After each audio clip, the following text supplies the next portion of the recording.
Cette matinée de sensibilisation rentre dans le cadre de la performance de la bonne gouvernance et fait suite aux actions qui avaient été menées lors du forum sur la bonne gouvernance de la nation organisé par l'ACAJ, le CCM et l'APLC au mois de septembre dernier. Cette matinée avait également pour objectif de sensibiliser la population, mais aussi de tous les acteurs étatiques et non étatiques qui sont directement impliqués dans la lutte contre la corruption, les détournements des fonds publics et les blanchiments des capitaux. Marcelin Bilomba, conseiller principal du chef de l'État chargé des questions économiques, est revenu sur les questions de la maximisation des recettes afin d'éviter l'écoulage des recettes. On a tendance à oublier que ceux qui sont à Aarau, Mobayombo et Boudjala, à Katakokombe, que ce n'est pas la RD Congo. On pense que la RD Congo, c'est Kinshasa.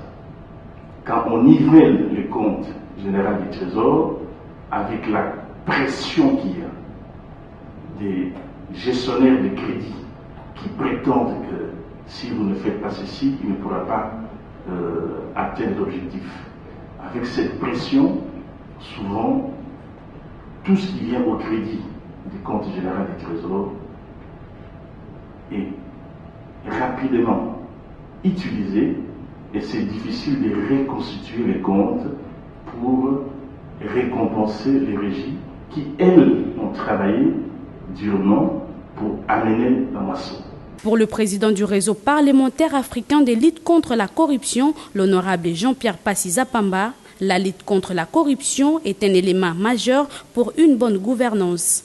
Quant au réseau des parlementaires africains contre la corruption, nous sommes revenus sur la proposition de loi modifiant le code pénal qui a introduit des innovations, surtout sur l'imprescriptibilité des actes du fait de la corruption, où nous disons que tout celui qui a détourné, tout celui qui a corrompu ou tout celui qui a été corrompu, on doit le poursuivre, le condamner, récupérer d'abord le bien volé avant de l'envoyer en prison et ensuite le mettre à la disposition du peuple congolais pour une transformation de mentalité.